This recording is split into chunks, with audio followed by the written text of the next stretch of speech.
Uh,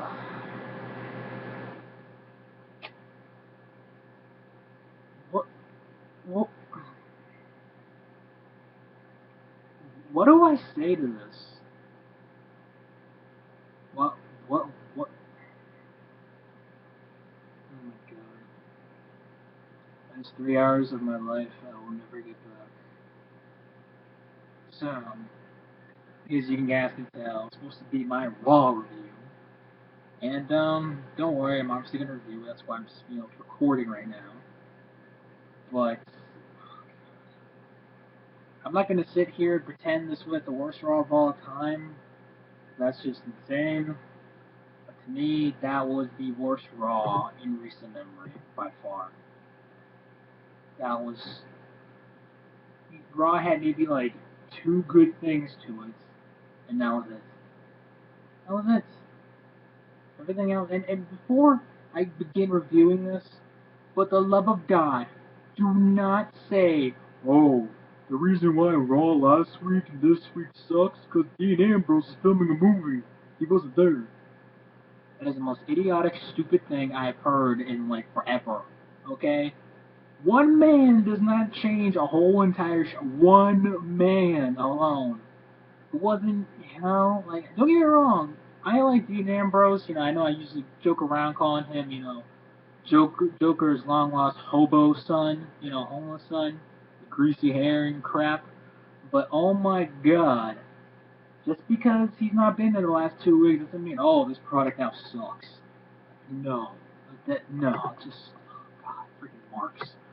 Anyways, pick up tonight's show with Jericho's highlight reel, baby. And I'm thinking, okay, at least we're not having the Authority come out all way, right on time. Ugh. I have to come out along with my good buddies Kana, Randy Orton, and the long lost in the X-Men Money in the Bank winner.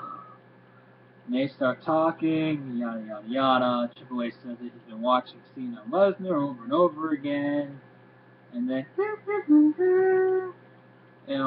comes out there because apparently God's thinking of potential number one contenders to face Lesnar down the road, and not Triple H, excuse me, John Cena's like, oh, you better give me my rematch or I'm gonna sue you, and I'm like, oh my God, seriously, what the fuck?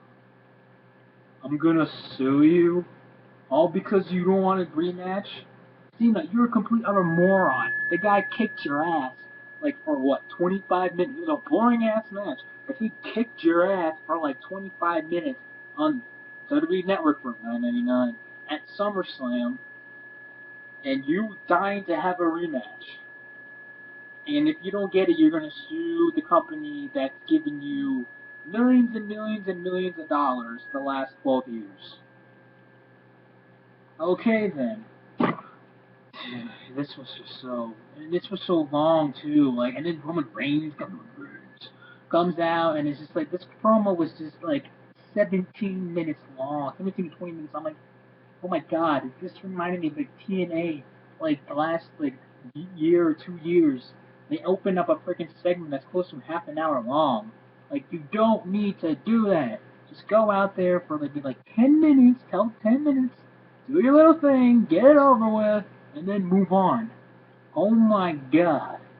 And then Triple H, speaking of Gunther, he botched so many times here. WWE, Brock Cena, the fuck, like, oh my god, this was so bad. God, this episode was so bad, God made mistakes. God never makes mistakes, guys. Damn right. Oh yeah, apparently he thinks he's getting his inner Teddy Long, making a six-man tag team match of Kane, Rollins, and Randy Orton versus John Cena, freaking Reigns, and our good buddy Chris Jericho. So speaking of tag team matches, Cesaro and The Miz versus Sheamus and Dolph Ziggler, and this was one of the very, very few bright spots of tonight. This was actually a very good, entertaining match. It told a pretty good story. I'm liking The Miz's character even more so. Now people are going to be like, oh, Miz sucks, boo. Give me a break. The Miz has a unique character right now. At first, the whole Hollywood thing, it seemed so cheesy and so corny. But now that he has like his own like director's Hollywood set chair, and he had like the makeup artist doing his makeup, and you know, Damien Sandow's supposed to be his stunt double. I mean, it's just gold. It's great right now. That part was nice. You know, I mean, he took one for the team. Miz hits the Skullcrush Phenomenon Ziggler 1, 2, 3. I mean, he even got a reaction. I mean, you guys know me. I put on Twitter on SummerSlam that Miz got no reaction whatsoever. This got a reaction. There was quite a bit of boo, excuse me. Oh my God, a lot of heat, for it. So it did what it needed to do. I liked it. It was a good match. Good. And then, oh my God. This is when the show started going downhill real fast. Growing up Bella vignettes. Oh my God. This was fucking horrible. I mean, I love me some big titty Bella, Wonder Woman herself. She's gorgeous. Oh God. But what the fuck was I watching? Seriously. You guys know me. I rarely curse these days during videos. What the hell was this? Seriously. Oh, Bree stole my high school crush at the dance. He was supposed to be with me, but instead I caught him dancing with Bree. Bree stole my driver's license and stole the keys to my car, and she wrecked it and blamed it on me. Bree almost didn't go. Excuse me. Bree almost didn't pass high school, and I had to go in there and try to help her by taking the test. What the hell was this? Seriously, oh my God, this was horrible. Oh my God, okay, obviously it doesn't take a rocket science to figure out Nikki's supposed to be the heel in the situation. We're trying to, if anything, as stupid as this sounds, you're trying to make us feel bad for Nikki than Brie. And you're not even letting Brie get a sense here, because the last several weeks, Brie's not been like, for weeks. Like, oh my God, this feud is so horrible. It's so pointless. You follow me on Twitter. You know how I feel about this. It's pointless. It's stupid.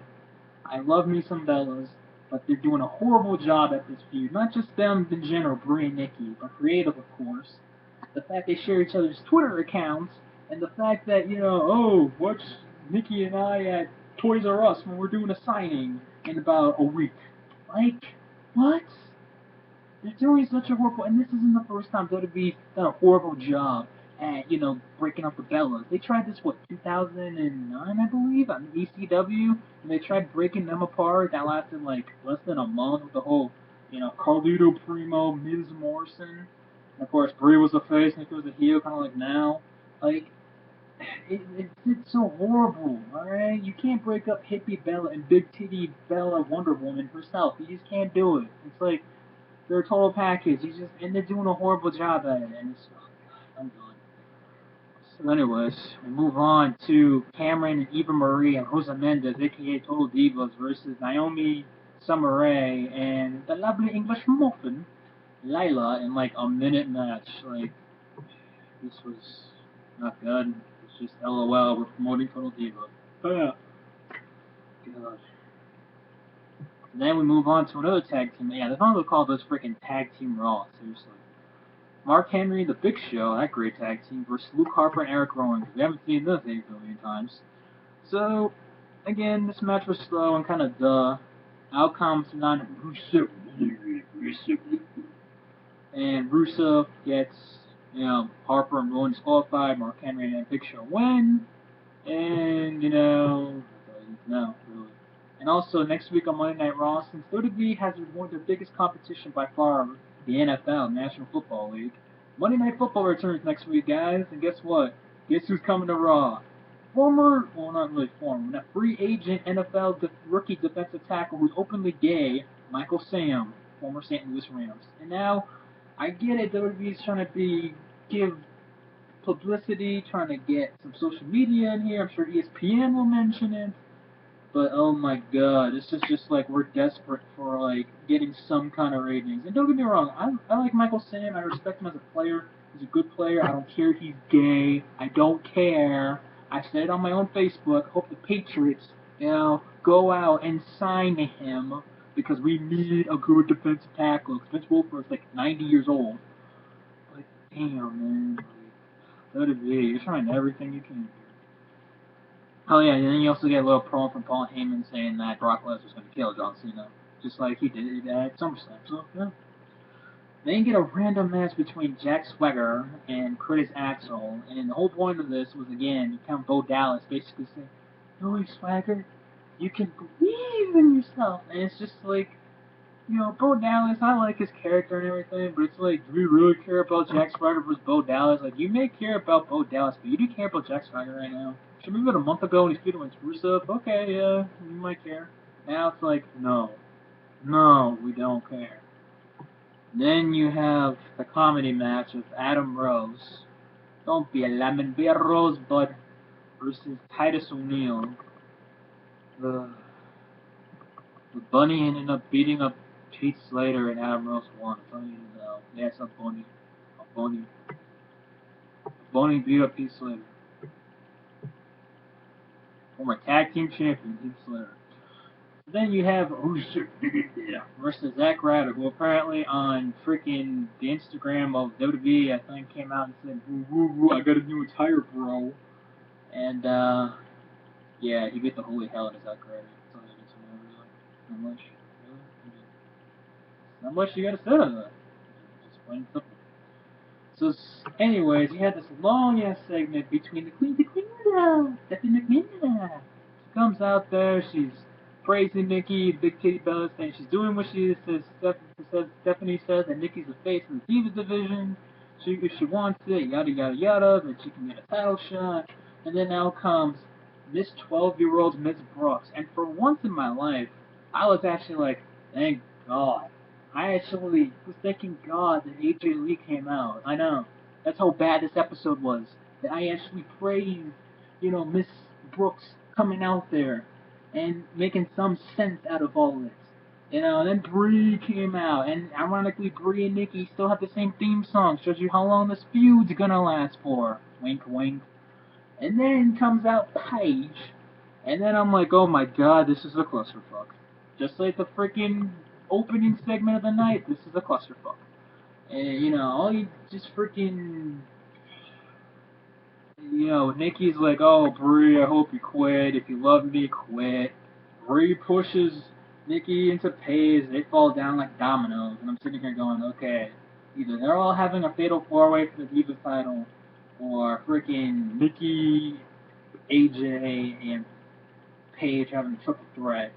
And somehow, some way, Bree's gonna screw Nikki out of the title if they're gonna put Nikki in the championship match, or vice versa, or both. So, which could make it interesting, but at the same time, it's like, okay, at least in that way, if it's a fatal four-way, I could give two shits. At least it's not one-on-one, where WWE's gonna have that match be like 15 minutes or some crazy shit. But I'll give WWE credit. As bad as what they're trying to do with the Divas right now, at least they're giving them time. They're being lazy about it, but they're giving them time, if you know what I mean. Then we move on to Goldust versus Jimmy Uso. And seems like lately Goldust and Stardust are being very aggressive as of like kind of like heel tag team. And it's actually kind of entertaining and pretty cool to see. So, yeah, props WWE for doing that. So, I'm fine with that. Then you have the main event. Chris Jericho versus Long Lost X-Men, Corporate Kane, and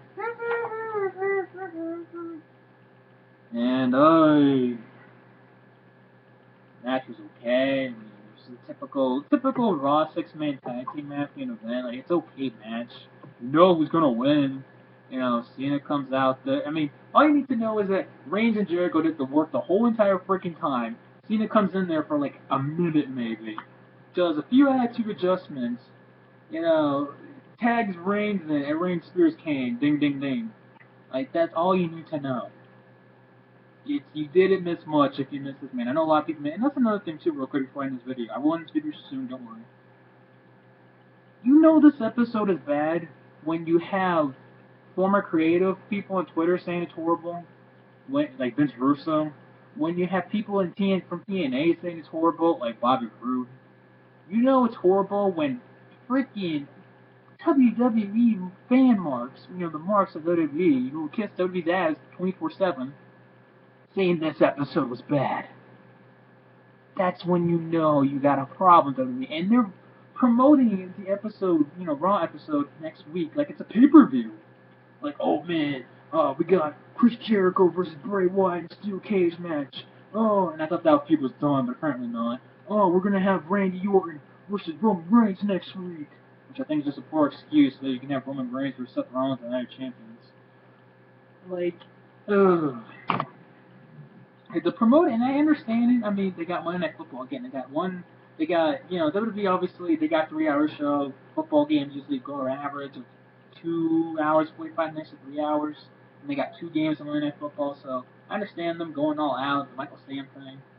But, oh my god, like, this episode was just so bad.